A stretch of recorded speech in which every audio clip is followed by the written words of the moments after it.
I live in a building made of bricks, and I guess within the walls there's probably it's a Victorian house, so I guess there's old sort of wood latticing as well.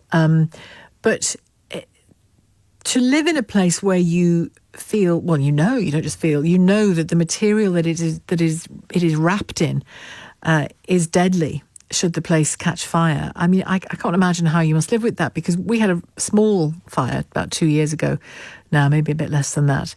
That didn't amount to much, thankfully, but did need to ring the fire brigade at 9 a.m.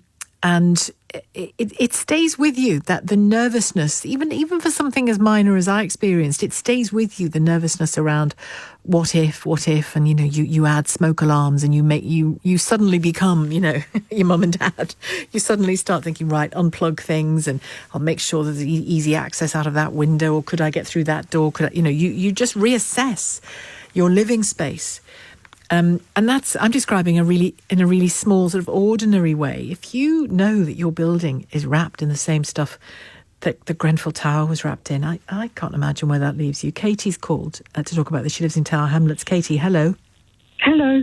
You live in Tower Hamlets, obviously, but what's your building issue? So I live on a short cul-de-sac in Tower Hamlets, and actually every new build on the road is affected by cladding in various different ways. And my specific building would be one of the oldest on the street. It was completed in 2008. It's got zinc cladding that needs to come off. It's got timber that needs to come off. There's issues internally within the walls. It's missing some kind of fire protective material, but like I said, the whole street is affected, and it's a real mix of social housing, shared ownership, and private dwelling, and we're all affected. We're all in the same boat, and we're all from different backgrounds, and we're all just stuck.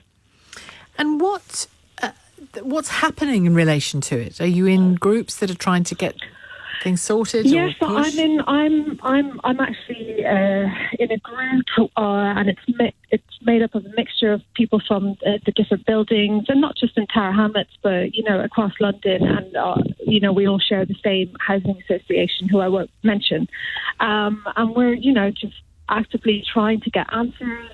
For some buildings, they haven't even been tested. In some ways, my building's had an intrusive survey. But there are other buildings on the street that haven't. They have no idea what's wrong. They know that there's something wrong and that a test needs to be done. On the materials? Yeah, on the building. They've been notified. They've been told don't have barbecues or fairy lights on your balconies. Just, it's time.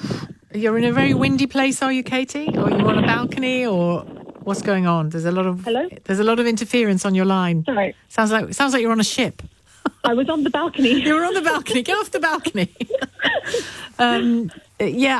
So the Public Accounts Committee is talking about 300 or so buildings because they know what's around them. You're pointing out that there are many, many more that we don't know what's around them. We don't know whether it's safe or not. There's just so many, and I think if you look at somewhere like Australia, their approach has been totally different. They're put a tax on all future developments that are being built, and so the future builders are paying for the mistakes of the past. But here it just feels like, oh, here's a chunk of money, there you go, off you go and sort it. But it really is up to leaseholders and people living in the buildings to get things pushed forward, and to, government to have a conversation about it. But at the moment, it feels like the government's got its head in the sand and it's just not prepared to talk about this huge, huge issue. It is a huge issue it's about the safety of huge numbers of people, which should be the only issue, really, at the top of the agenda. What is it doing to you, Katie? It's just this really constant underlying anxiety that just doesn't go away. My sister had a baby last week, and I'm sitting there meeting this new child, and at the same time there's this underlying worry that I then have to go home and live in a flat and go to sleep, and it's not safe. And I've put everything into this flat. I've put all my savings into it. If I have to contribute to remediation I just don't have the money. So it's kind of preparing for the worst case scenario, which is, okay, I'll give back the flat to the housing association and I'll go into bankruptcy and because of the mortgage, and that's it. And I'm just left with nothing after 20 years of living and working in the UK, which would be awful. Of course, that would be awful. But I can see that there's also there's an appeal to that, isn't there, when you're dealing with the stress you describe, and how sad that Katie, she describes seeing a new baby and her family, and it's such a lovely thing to experience, and then she's going back to a home that makes her feel fearful. Your home should never make you feel fearful, should it? Cris in Bristol, hello there. Hi Sheila, how are you doing? I'm okay, thank you. Yeah, it's just kind of like emulating and following on from a couple of the previous callers, really. I mean, safety is clearly the first issue here. But it's more so from the kind of mental health and anxiety of obviously having, living in one of those tower blocks or even the smaller tower flats.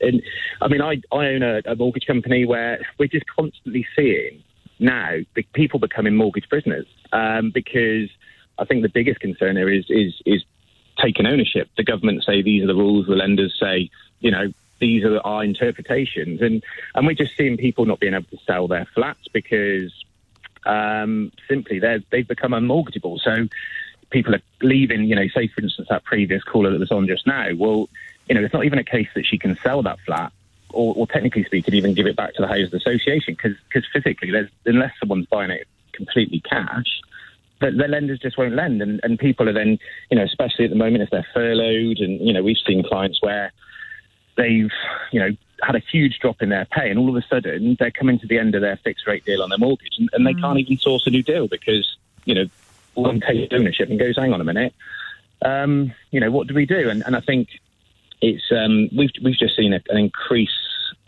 amount of even pre-COVID of this, and it's just causing no end of headaches for the clients.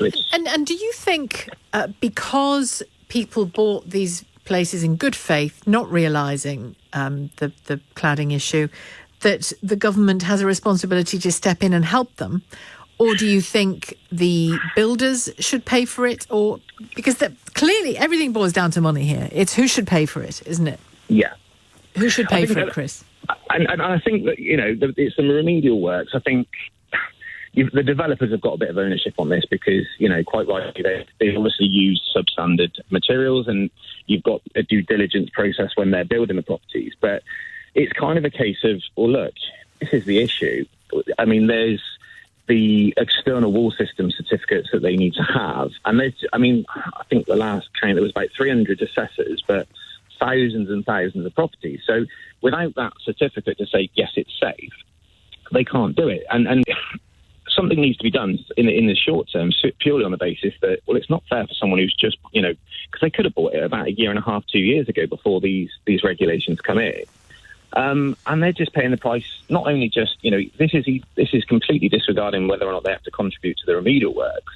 Their mortgages are, every month when their income may have gone down by, say, 20-30%, and they're having to pay an additional £200, £300, £400 a month on a mortgage. I think it's just a bit of common sense to say, look, do you know what? Whether or not it's some form of indemnity policy that they say, look, this is what we can kind of ratify it to the lender, because it's just not fair on the people living in the properties.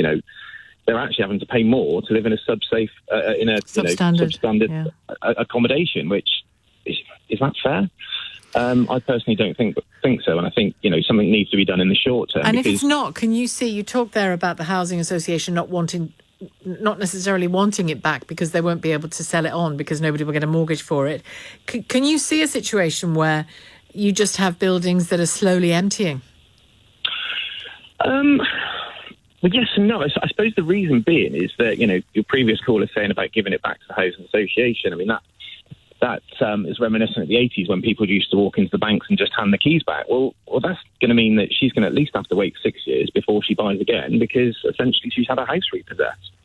And the banks aren't going to be able to sell it on because, well, quite clearly, it's substandard. So I think it's going to be a big headache. And we've spoken to several lenders on this over the last sort of 6 to 12 months, and nothing seems that no one has that common sense approach of going, yeah, I'll tell you what, we'll find a short-term resolution to this, because clearly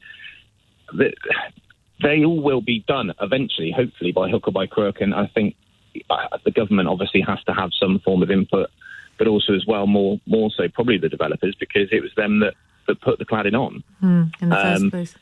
But actually, it's going back to what was actually available and what was recommended at the time to be built out, and obviously if those materials were kind of commonplace, then but it also begs questions about the building safety inspectorate, doesn't it? And that isn't to point particular fingers at them in a particular way at this in this conversation, but let's look at how austerity affected that sector of society. Let's look at whether the kinds of checks that were supposed to be happening in buildings were happening, the kind of checks that were supposed to be happening legally in building works were happening. I mean, you know yourself, if you try to do something in your own home, I recently have tried and failed because I was told no. There's a lot to wade through before you can do something to a building, and that's right. That's right. And if you're told no, you're told no. There's a lot to consider in the laws around what you can do to a building. Absolutely, I think there's a lot of ownership there from the inspectorate and that as well. Well, it depends what's happened. That the reason I wouldn't leap to berate them is it depends what has happened to the building inspectorate regime over the last 10, 20 years in terms of funding and the powers that they've got, or the manpower that they've got, the workforce issues. It's workforce issues that gets in the way of so much in this. That is why, by the way, the lab system for our COVID testing has fallen by the wayside. More of your calls in a moment. I'm living with that is like. This is after an influential committee of MPs said that government needed to act, and act now. No more excuses.